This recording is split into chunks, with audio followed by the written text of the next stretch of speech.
Hi, I'm Kathy Williams with the Developmental Disabilities Resource Board. Today, we'll be going over the application process for our FY18 funding cycle. First, we're going to go over the DDRB website, which was just launched December the 1st, 2016. On the front page of the website, you'll notice at the top there are several tabs to choose from. We'll be focusing today mostly on the funding tab. When you click on that, it'll always bring down 2 fiscal years. One will be FY17 and then this year will be FY18. When you're doing your application process for FY18, please select that section to get FY18 forms. We keep the previous year's funding cycle forms updated on there still until June the 30th when that funding year stops. Let's first take notice of the 4 columns in the middle of the various resources that you can select. One would be the resource directory, where you can search there for various items or services based on needs, age groups, etc. The other is a DD guidebooks, where it has many resources specific to different transition areas for individuals and or different types of disabilities. The next is funded agencies. If you click on that tab, it'll have a link to listed all of the agencies that the DDRB provides funding to, and then you can link to their website. The last column is for case management and has many resources associated with our case management services. The next section on the website is our public notice section. You'll see there notated when the DDRB has a next upcoming board meeting, which you can click on to get the agenda. It also has finance or program committee information with an agenda and information that will be discussed at those meetings. All notices of meetings and agendas are posted in this area and are on our website at least 24 hours in advance of the meeting. The section below public notices is our latest news. That will outline any upcoming trainings that are occurring in the community, any new publications by the DDRB, or any new resources or hot topics will be listed there with available links to the document and or other ways to obtain information on those subjects. At the bottom of our website is a typical reminder of other areas that you can click on, like contact us. You can link to our Facebook page, you can get on our agency portal, and you can also sign up for our mailing list if you like. Now we'll go in and go over the FY18 funding policy section. If you click on that, several items will appear that you can choose from. The first being the agency application policies. These will be policies specifically related to our funding process. Another area I wanted to point out is our funding timelines. If you click on that, it'll bring up the specific funding timelines of all the due dates for our next application process. We also have a section there on the training videos where you can access the videos of other programs that we provide some education resources for. The last area is worksheets and forms. This is where you'll actually have some of the forms that you'll need to fill out on the agency portal, but it gives you a visual example of what the form looks like.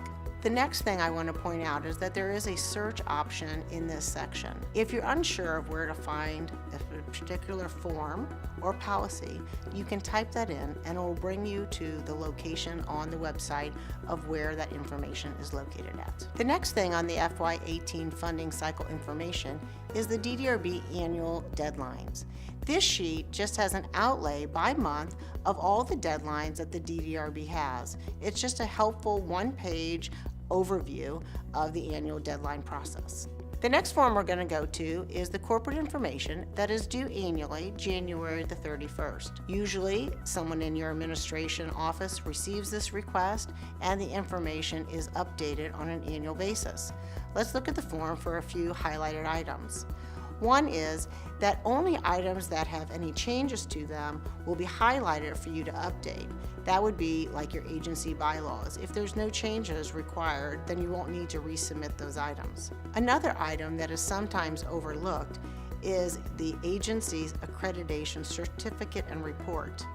This usually is not an annual form. Usually national accreditation happens every 2, 3, or 4 years.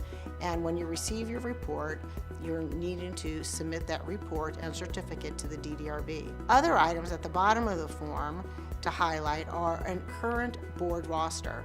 So a list of your current board members. If there's been any changes, please submit that. Also, the agency's mission statement and strategic plan. Typically, the mission statement is incorporated into the strategic plan. Your most current audit and your unit rate report are also items along with the IRS Form 990. Specific requirements regarding these items are listed in the DDRB funding policies. The next form I wanted to go over is the client release form. This form needs to be updated annually and maintained at your agency office. It can be kept in a separate file or the customer's file, whichever the agency chooses. The purpose of this form is to educate your customers on the funding source behind the service that they are receiving, and that the DDRB does have access to their personal records and will use that information for agency quality reviews and the DDRB strategic planning for future services. Individuals should be knowledgeable of who has access to their personal information and who is funding the services they are receiving. Please have your customers sign and date and update this form on an annual basis. The next thing that we're going to go over is the FY18 application timeline. As you'll notice, we've already had kickoff trainings, and agency applications are due March the 3rd by the end of the day. A couple other items I wanted to highlight on the timeline. The agency hearings and working sessions will be held sometime between April the 10th and May the 5th. Agencies who run summer programs who have had an increase in registrations after applications were already submitted have May 1st as their deadline to revise their request. The board will approve the FY18 funding budget on May the 18th at their regular board scheduled meeting. A couple of items regarding to our priorities are the DDRB did approve a market rate adjustment at their January board meeting of 2%. So agencies are eligible to increase their funding request by up to 2%. Annually, the board looks at their funding and tries to identify areas of service growth or expansion. This year, they are looking at any service that would be defined as addressing a critical need. The definition here is critical need is defined as an item or service that is necessary for the health and safety of an individual or program. So new projects or existing projects that require additional funding who meet this definition can request additional funding. Any agency wanting to submit a new idea to the organization to be funded can submit the letter of intent, which is just a brief overview of the program they're desiring to request funding for and a general dollar amount of requested funding. The DDRB will look at these letters of intent after they have approved their annual budget in May. Then they will look at these letters of intent and decide if they would like to hear additional information on these ideas and to see if further action should be taken. You'll be notified if you've submitted a letter of intent after the board has made a decision on the process for new projects. Next, we're going to be going over our funding guidelines. Previously, these funding guidelines were called our funding policies. This was one of the changes that we made this year in renaming this policy. The first item in the funding guidelines is eligible service recipients. The first way an individual can be eligible for DDRB services is that they meet the criteria to be eligible for DMH services. This is an application process and sometimes can be very lengthy. The DDRB does allow agencies to provide services to individuals while they are going through the process of applying for DMH services. Another area that individuals are eligible for services is if they work in the sheltered workshop, they can be certified by DESE if they are not eligible or do not choose to apply to the Department of Mental Health for services. The third area is individuals who are birth to age 5. If they've been a participant in First Step services, they're automatically eligible for DMH services up till their 5th birthday. After their 5th birthday, they'll be reassessed to see if their disability is going to be a lifelong disability. If an agency is providing services to individuals that meet this definition of being a First Step recipient, they will need to provide the face sheet from the First Step services to show that the individual was a service recipient. Some agencies may have an exception to this policy as they serve people who are typically not associated with the DMH system and their services are crisis oriented. For those agencies There will be an extended period of time where the individual can apply for DMH services and the agency can start serving them while they're going through that process. Agencies that meet this criteria will have additional language in their funding contract that outlines how they are going to meet this criteria. We made several other policy changes that were more individual program titles and/or grammatical areas or rewording on policies. We're not going to go over all those changes today. There'll be a summary sheet at the end of the video that you can reference if you'd like to go and look up all of those changes. There were a couple policy changes that have additional training videos available for those policies, but I'll notate them so that you can know that those policies have changed. One is, we used to have a supported employment transportation stipend policy. That has been expanded to having an employment transportation policy and a pre-employment post-secondary education transportation policy. Also, our residential startup policy changed in the amount that individuals are eligible for and the form and the items that individuals can request reimbursement for have also changed. So those are policies that you might want to look up in further detail and/or watch the training videos associated with those specific policies. Previously available on the DDRB website was our DDRB program standards. These were specific standards that we used when we went out and did an annual review of your agency to measure the quality of your services and look at the documentation of the services that you provided. Over the past year, the DDRB has developed an overall DDRB quality standards that not only incorporates program areas of quality to look at, it also includes financial and administration and governance standards. There's now one comprehensive guide to the items that the DDRB values that all of the organizations that we fund would maintain, and there are specific checklists of the specific items that we look at when we're out doing an agency review. Previously, we have done fiscal reviews of agencies but didn't have any written documentation of the specific requirements. This document now is a comprehensive review of all of the items that the DDRB values in a quality organization.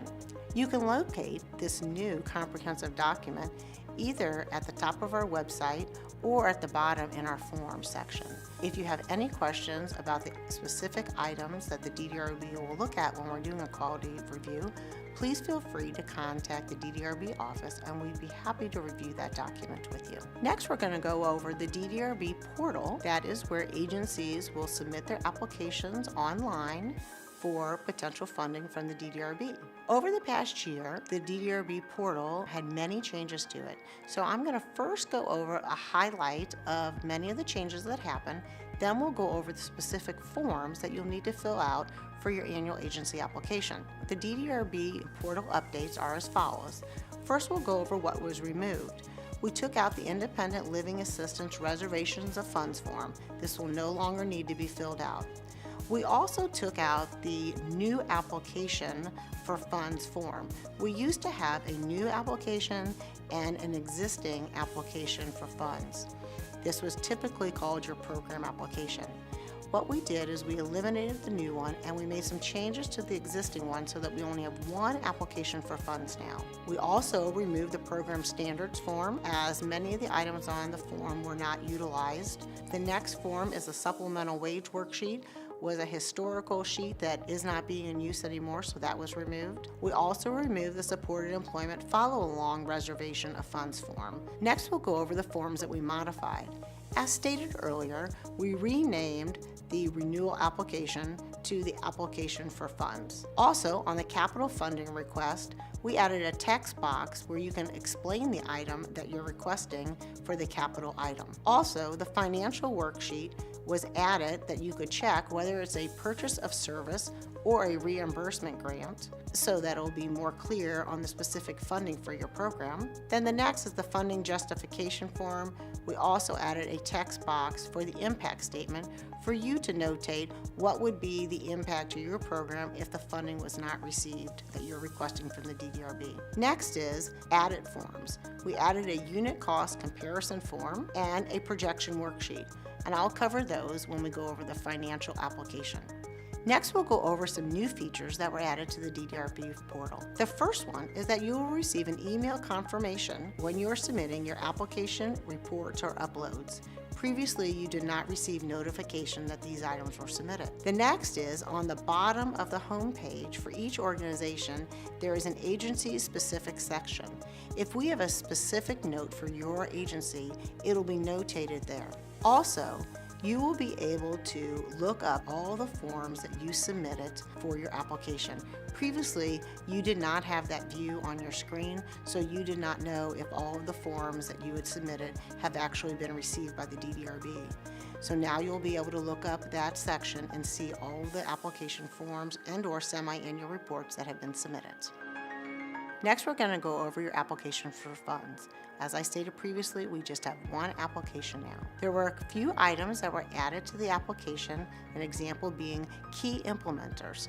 So the individuals that oversee the program, you will list who they are and their qualifications to the program. Last year, we added several other new items, example being is transportation provided in your program, or how does an individual access your program.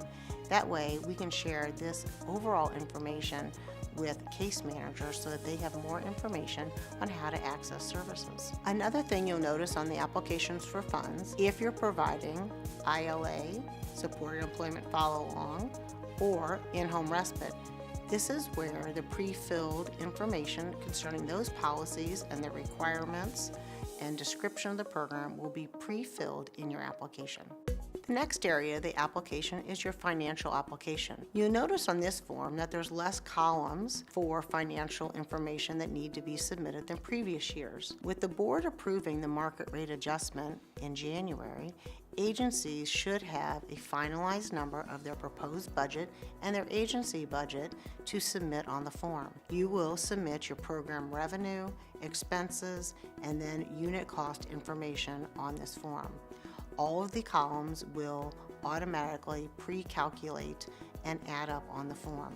On the bottom of this form, there used to be a request for information on a unit cost comparison if you provided this service in another county. The DDRB wanted to know which other county you provided the service and what the unit rate was that you were being reimbursed. Many agencies forgot to fill out this information, and there was not adequate space to list multiple counties that you might be providing the service in. Now there's a separate audit unit cost comparison form that you'll need to submit if you're providing this service in a different county.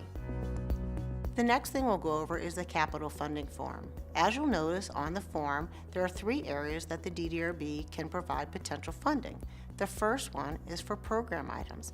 These items would be items that are used directly by the individuals that are necessary for the program. What you'll notice is that there'll be 2 columns. One is we first fund the program items at 80%. Then, if you provide this service to either other individuals that don't have a developmental disability and/or in other counties, you will need to determine what your percentage of customers that the DDRB is providing funding for. Then you'll put that percentage in. The amount that you are eligible to receive reimbursement for will first be times 80% and then times the percentage that are eligible DDRB customers. The next area is administrative items, and then the third area is accreditation. You can refer to our capital funding policy and our funding guidelines for examples of items that you might request funding for. You notice there was a box added at the bottom of this form. This is where you will describe the item that you're requesting funding for in any 3 of these areas and why it is necessary for your program or organization to request these dollars. Previously, that was a section that was on your program application, and many agencies missed that area on the program application. So we decided to add it to the capital form, where that way it's easy reference on what you're asking for and why it's necessary for your program. The next is our funding justification form. This form will only be needing to be filled out if you are requesting additional funds to operate your program for the next year. You may be requesting monies to expand your program by serving more people, or you might be requesting funding to increase your funding to provide the same services, but maybe your costs have increased. Let's look at the form to go over a few items. The first is you'll need to fill out what your current budget is for this program. Then you'll fill out what's the requested amount for this funding year. Then, if you are a reimbursement grant, you'll need to figure out what your current percentage request is and what your requested funding percentage is for FY18. The last section on the form is where you'll need to write what the impact is to your organization if you do not receive the increase in funding. It is critical that you are very specific in what impact it will be, whether you will lose one staff, whether you'll have to decrease benefits, whether you will have to maintain a waiting list, whether you'll have to reduce the amount of services that each person receives. The board wants you to be very specific in the impact that it'll have if these funds are not received. The next form we're going to go over is a new form called the Lapse Projection Worksheet. Typically during the funding cycle, our finance director will look at your program after the first 9 months of services and look to see at your utilization to see if you'll have any funds that you will not use this year. When he's looking at these calculations, they are just mathematical calculations. They don't take into consideration potentially changes in your program implementation that might increase your underutilization in the first couple months of the year and maybe an increased utilization at the end of the year. So the finance director is going to continue to do his financial projections, but then also agencies are going to be requested to give their projection on lapse funding, and then we can compare them to see what the utilization might be at the end of the year. That way, the board can take that into consideration when making funding decisions for next year, as if agencies are not using all their funding, we might need to use that funding to increase funding in other more needed services. The next items that we're going to cover are our semi-annual reports. They are due January the 31st for the first 6 months of the year, that would be July through December, and then they're due August the 15th for January through June of the calendar year. You'll both have a program report and a financial report. The program results will be evaluating the whole fiscal year of your program implementation. So you will be looking at results from July the 1st through June the 30th. The report this year is the same as it was last year, with one addition at the end. There's a box for you to add a program highlight or a success story. The DDRB likes to share where successes are happening in the various programs that we fund, and this is an opportunity for you to share with us the great work that you're doing through the programs funded by the DDRB. We might use this information on our website, maybe a Facebook posting, or in an agency board meeting to inform the public of successes that are happening within the programs that we're funding. The financial semi-annual report, again, there have been no changes to that, and I have the same timeline as the program report. The first 6 months will cover July 1st through December the 31st and are due by January the 31st. The second 6-month report takes into account the whole fiscal year, so you will be reporting your financial outcome from July the 1st through June the 30th. The next form that we're going to go over is our board resolution form. This form indicates that your board has discussed and approved your applications for funds with the Developmental Disabilities Resource Board. You will notate on this form listing each one of the programs that the DDRB funds and the amount that you're requesting in those programs. The dollar amount does not have to be a specific amount. If your program request is $52,500, you can put $53,000 on there. Just because your amount is higher than your application doesn't mean that the DDRB will fund that, but it will just cover in case there's any mathematical errors in your request. The purpose of the form is that your board has discussed, is knowledgeable about your applications, and if you're requesting a new program or growth, that they are knowledgeable about that potential increase in your business. You will notate on there for our independent living assistance and supported employment follow-along, if your agency wants to entertain serving new customers that year, you should put in the dollar amount that you are prepared in serving new customers. That doesn't necessarily mean that you will be getting new customers, but if you do receive new customers, that you have the capability as an organization to provide those services to your customers. At the bottom of the form, it does need to be signed by a board member approving it, and it should be documented in your agency's board meeting minutes that you reviewed this at a board meeting. The signature by your board member does not have to be an officer of your board. It can be any board member can complete the form. For the corporate resolution sheet, that form needs to be uploaded on the DDRB portal as it requires a signature on the form. When this form is submitted, you will receive an email stating that we have received the documentation. The next thing we'll be going over is our contact information for our community programs that are operated here at the DDRB. You'll notice on this sheet list all the various programs that are implemented by the DDRB, and it has a primary contact person, a secondary, and then a backup. The three main people are Carrie Riley, Karen Craven, and myself, Kathy Williams. We have all been trained on all of these programs, but we do have specific job responsibilities to implement these programs.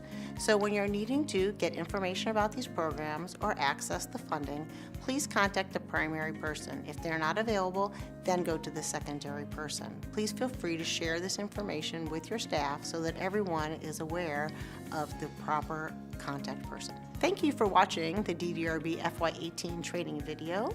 All the resources are attached in the attached documentation, so you can access any of the forms that we talked about today, and at the end will be a summary of our funding policy changes that were very minor. If you have other specific questions, please contact myself, Kathy Williams at the DDRB, or John Telke, and we'd be happy to answer any of your questions.